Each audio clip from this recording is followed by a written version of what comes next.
আমাদের আজকের আলোচনা দ্বাদশ শ্রেণীর পাঠ্য মহাশ্বেতা দেবীর লেখা গল্প ভাত। মহাশ্বেতা দেবী স্বাধীনতা পরবর্তী বাংলা সাহিত্যের একজন খ্যাতনামা লেখিকা।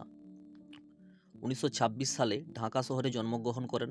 ভারত বিভাজনের পর পশ্চিমবঙ্গে চলে আসা এবং রবীন্দ্রনাথ ঠাকুর প্রতিষ্ঠিত বিশ্বভারতীতে পাঠগ্রহণ, পরে কলকাতা বিশ্ববিদ্যালয়ে ইংরেজি সাহিত্যে স্নাতকোত্তর উত্তীর্ণ হওয়া মহাশ্বেতা দেবী তার সাহিত্যে ক্ষমতাশালী জমিদার, মহাজন ও দুর্নীতিগ্রস্ত সরকারি আধিকারিকদের হাতে উপজাতি ও অস্পৃশ্য সমাজের অকথ্য নির্যাতনের চিত্র অঙ্কন করেছেন।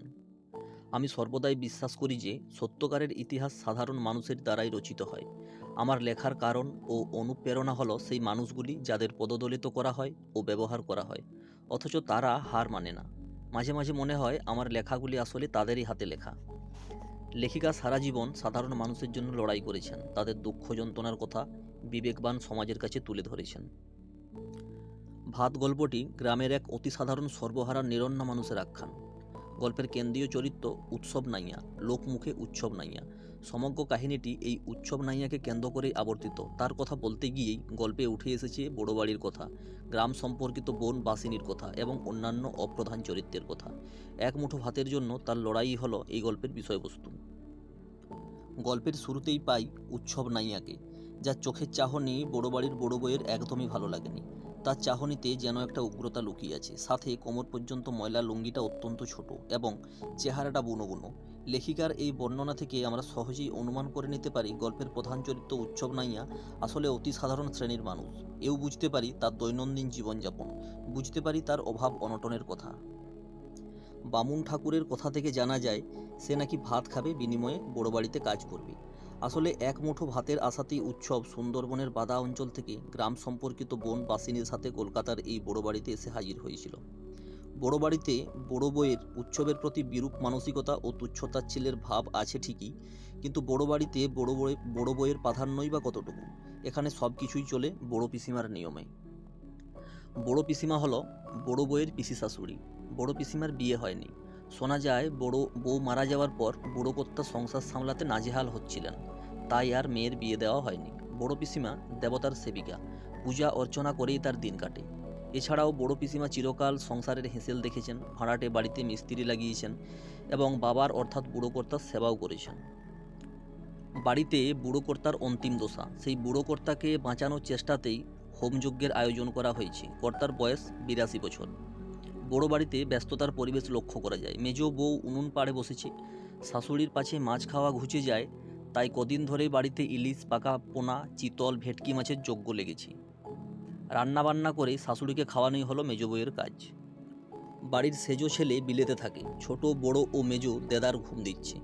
এ বাড়িতে ছেলেরা 11টার আগে কেউ ঘুম থেকে ওঠে না, সেই জন্য তাদের চাকরি করা হয়ে ওঠেনি। অবশ্য 18খানা দেবত্ব বাড়ি আর অন্তহীন জমি থাকলে কাজ করেই বা কে? শ্বশুরের ঘরে বসে বড় বউ ভাবতে চেষ্টা করে শ্বশুর মারা গেলে সেই অবস্থাটা কেমন হবে, ভাবতে চেষ্টা করে তখনও চাঁদ সূর্য উঠবে কিনা। শ্বশুরের জন্য তাকে কত কিছুই না করতে হতো। ইসবগুল দিয়ে শরবত করতে হতো, রান্নার ঠাকুর থাকা সত্ত্বেও বড় বউকে করতে হতো রুটি লুচি, বিছানা পাতা, পা টিপে দেওয়া। বড় বউ ভাবতে থাকে সেসব কি আর করতে হবে না? লিভারে ক্যান্সার বলে কথা, ডাক্তারেরা হাল ছেড়ে দিয়েছে বলেই তো ছোট বউয়ের বাবা তান্ত্রিক নিয়ে এসেছেন। বেল, কেওড়া, অশ্বত্থ, বট, তেঁতুল গাছের কাঠ এসেছে আদমন করে, সেসব এক মাপে কাটতে হবে। কালো বেড়ালের লোম আনতে গেছে ভজন চাকর, এমনি আরও কত কী ফরমাস। উৎসবের এখানে কাজ হলো কাঠ কাটা। সে নাকি আজ কদিন খায়নি, আজ খাওয়া দাওয়া চট করে সারতে হবে। সবাই সেই চেষ্টাই করে, কারণ তান্ত্রিক মহাশয় হোম করে শ্বশুরের প্রাণটা ধরে রাখবেন, তার মধ্যে খাওয়া দাওয়া না সারতে পারলেই সর্বনাশ। ঝিঙেশাল চালের ভাত হবে ডাল তরকারি দিয়ে, রামশাল চালের ভাত মাছের সঙ্গে। বড়বাবুর জন্য কনক পানি চাল, মেজো আর ছোটোর জন্য পদ্মজালি চালের রান্না হয়। বামুন চাকর ঝিদের জন্য মোটা সাপটা চালের রান্না হবে। উৎসব এসব দেখে অবাক হয়ে যায়। বাসিনীর কাছে সে জানতে পারে বাবুদের জন্য এত সবই রান্না হয়, আর হবেই না বা কেন? বাদায় এদের যে অনেক জমি, ঘরে চালের পাহাড় করা আছে। খিদের জ্বালায় এরপরই উৎসব বাসিনীর কাছে এক মুঠো চাল চেয়ে বসে। বাসিনী উৎসবের জন্য অনুতাপ করে ঠিকই, কিন্তু উৎসবকে সে এক মুঠো চাল দিতে পারেনি, কারণ বাসিনী জানে পিসিমা দেখতে পেলে সর্বনাশ হতে সময় লাগবে না। বাসিনী চালগুলো নিয়ে মাথা নাড়তে নাড়তে চলে যায়, কিন্তু উৎসব সে যে সত্যিই আজ কয়েকদিন খায়নি। যখন লঙ্গরখানায় খিচুড়ি দেওয়া হচ্ছিল তখন উৎসব স্ত্রী সন্তানদের পাগলের মতো খুঁজছিল, তাই তার খিচুড়ি খাওয়া হয়নি। স্ত্রী সন্তানদের হারিয়ে সে একেবারেই পাগলের মতো হয়ে গিয়েছিল। মাতলার বিধ্বংসী মাতনে তার সব হারিয়ে গিয়েছিল। অনেক চেষ্টা করেও সে কোনো কিছু বাঁচাতে পারেনি।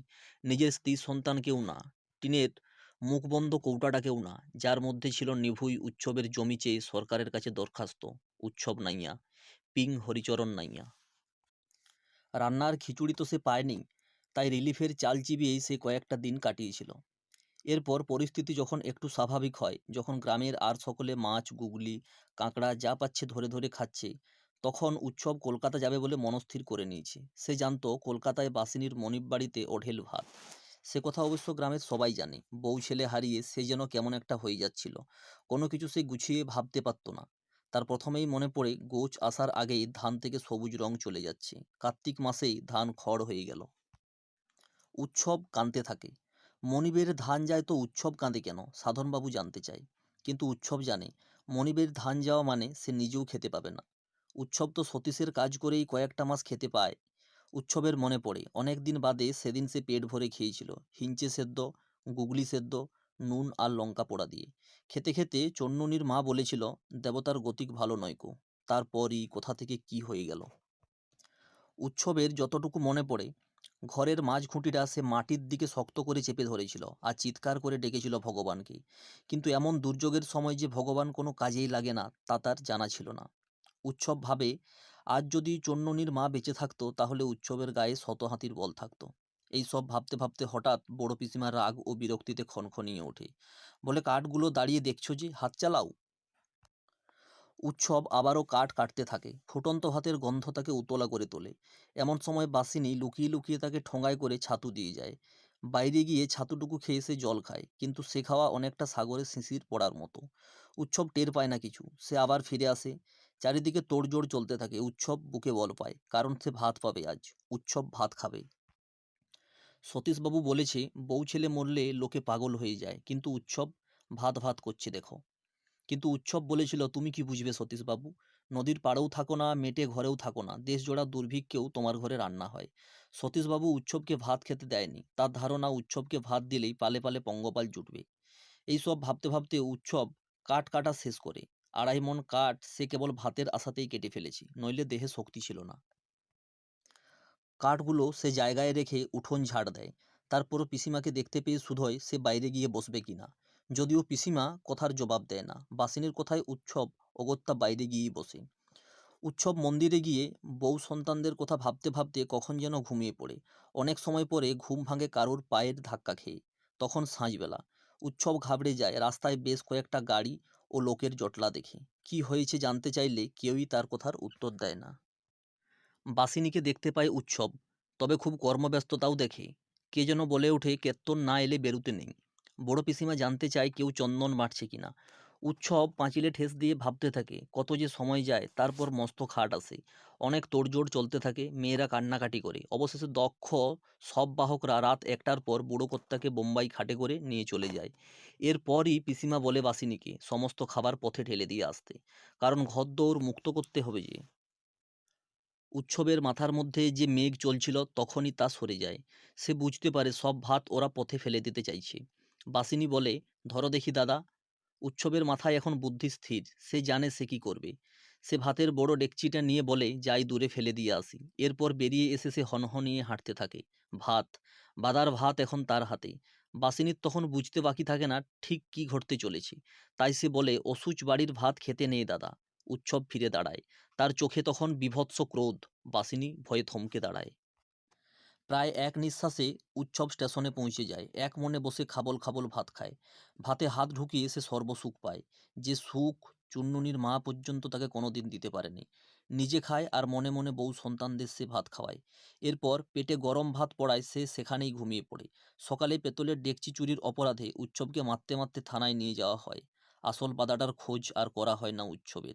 যে বাদায় শুধু রকম রকম চাল পাওয়া যায়, উৎসবের বাদায় তো শুধু গুগলি গেঁড়ি কচু শাক পাওয়া যায়। যাই হোক, সেই বাদাটার খোঁজ আর করা হলো না।